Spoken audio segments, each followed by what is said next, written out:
특히 송금 분야에서 활발하게 사용되고 있습니다. 훨씬 더 비용이 싸죠. 해외 송금 시 복잡한 은행 절차나 높은 수수료를 피해 스테이블 코인으로 빠르게 송금하는 경우가 점점 많아지고 있고요. 비자나 마스터카드와 같은 전통 금융 기업들이 스테이블 코인 결제를 검토하고 전략적 제휴를 맺고 있습니다.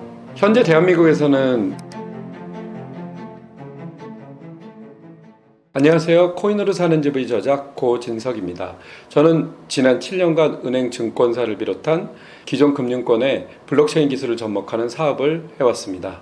스테이블 코인은 비트코인, 이더리움 같은 다른 코인과 어떤 점이 가장 다른가요? 가장 큰 차이점은 가격 변동성입니다. 비트코인이나 이더리움은 수요와 공급에 따라 가격이 크게 오르고 내리는 걸 다 경험하셨을 겁니다. 스테이블 코인은 미국 달러나 금 등 특정 자산의 가치를 1대1로, 그러니까 1달러가 한 개라는 말씀이시죠. 그렇게 안정적으로 유지됩니다. 즉 비트코인과 이더리움은 투자 자산으로 성격이 강하고, 스테이블 코인은 결제나 송금 등 실제 화폐와 유사한 기능에 초점을 맞추고 있습니다. 1달러는 1코인처럼 가치가 고정된다는데 정말 안전하게 유지될 수 있는 구조인가요? 완벽하게 100% 안전하다고 보기는 어렵겠죠. 스테이블 코인의 안정성은 크게 세 가지 방식으로 유지됩니다. 중앙화 방식, 법정 화폐 담보인데요. 가장 흔한 방식으로 발행사가 코인 발행만큼 달러나 유가증권 등 실제 자산을 보유하여 가치를 보증합니다. US 테더, USDC 등이 이 방식에 해당되는데요. 이 방식은 발행사가 충분한 담보를 가지고 있는지 감사를 통해 투명하게 공개하는 것이 중요합니다. 탈중앙화 방식이 있는데요. 암호화폐를 담보로 합니다. 여러분들이 알고 계시는 이더리움이나 비트코인 등 암호화폐를 담보로 스테이블 코인을 발행하고요. 담보 자산의 가격 변동성이 크기 때문에 코인 가치 하락에 대비하여 담보를 코인 가치보다 훨씬 많이, 소위 과잉 담보로 확보해야 합니다. 마지막으로 알고리즘 방식이 있는데요. 담보 없이 알고리즘에 의해 코인 발행량을 조절하여 가격을 유지합니다. 이 방식은 담보가 없어 편리하지만 알고리즘이 예상치 못한 상황에서 작동하지 않을 경우에는 가치 고정 패그, 이 패그가 깨져 큰 위험에 노출될 수 있습니다. 여러분이 아시는 2022년 루나 테라 사태가 이 방식의 대표적인 실패 사례입니다. 달러 말고 금이나 원화 같은 걸 기반으로 만든 스테이블 코인도 있나요? 네, 있습니다. 스테이블 코인은 다양한 실물 자산을 기반으로 만들 수 있습니다. 금 기반, 그러니까 금의 가치를 추정하는 팍소스 골드, PAXG 등이 있는데요. 금 1온스의 가치와 1대1로 연동됩니다. 원화 기반은 이제 법령으로 만들어지는 개발 시도가 있는데요.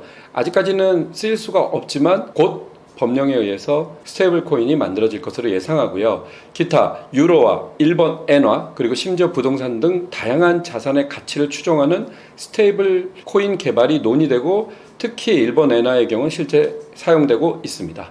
앞으로 스테이블 코인이 디지털 달러 같은 역할을 할 수 있나요?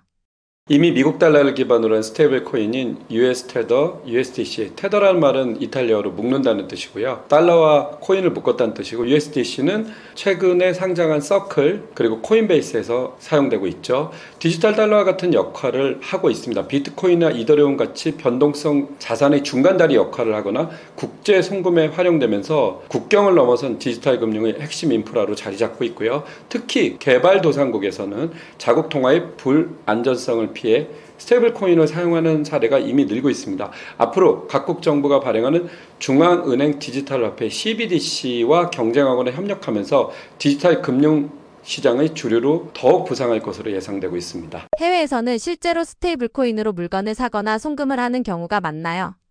특히 송금 분야에서 활발하게 사용되고 있습니다. 여러분도 송금을 경험해 보신 분은 알겠지만 훨씬 더 비용이 싸죠. 해외 송금 시 복잡한 은행 절차나 소위 스위프트망이라는 은행 절차 필요 없이 높은 수수료를 피해 스테이블 코인으로 빠르게 송금하는 경우가 점점 많아지고 있고요. 특히 개발도상국이나 금융 시스템이 불안정한 국가에서 스테이블 코인은 중요한 결제 및 송금 수단으로 이미 자리 잡고 있습니다. 이 결제에서도요, 일부 온라인 상점이나 서비스, 블록체인 기반 플랫폼에서 스테이블 코인으로 결제하는 경우가 늘어나고 있고, 알리페이 같은 경우도 그에 해당되고요.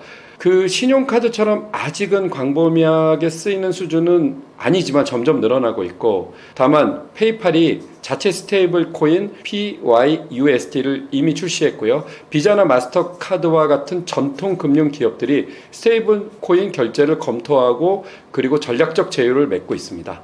우리나라에서도 스테이블 코인이 집이나 부동산 거래에 쓸 수 있나요?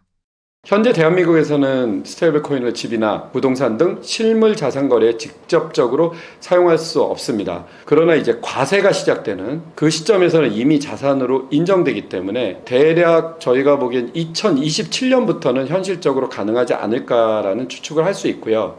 현행의 법적 문제는 스테이블 코인을 법정 화폐로 인정하지 않기 때문에 금융결제원 시스템을 통해 거래되는 일반적인 부동산 거래에는 현재 사용될 수 없습니다. 그리고 규제의 부재도 있는데요. 아직 스테이블 코인에 대한 명확한 법적 정의나 규제 체계가 마련되지 않아서 투자자 보호와 관련한 문제가 발생할 수 있고요. 현재 정부는 가상자산 관련 법률인 가상자산 이용자 보호 등에 대한 법률을 시행하고 있지만 스테이블 코인의 규제에 대한 구체적인 논의는 진행 중입니다. 그러나 현재 민주당 당이나 그리고 현재 이재명 정부에서는 속도를 높이려는 것은 사실입니다. 그리고 관련 법규가 정비되고 기술적 안정성이 확보된다면 블록체인 기반의 토큰 증권, STO 등과 결합하여 부동산을 분할 소유하거나 거래하는 새로운 방식이 등장할 가능성이 점점 현실화되고 있습니다. 그리고 먼 미래라고 얘기하고 있지만 현재 가능성은 충분히 돼서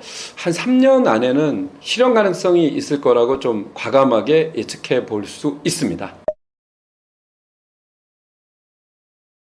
코인으로 사는 집의 저자 고진석입니다. 이 책이 디지털 자산이 가져올 시대의 변화를 이해하는데 조금이나마 도움이 되기를 바라고 이 책을 보시는 분들이 정말 코인으로 집을 사시기를 진정 기원합니다. 감사합니다.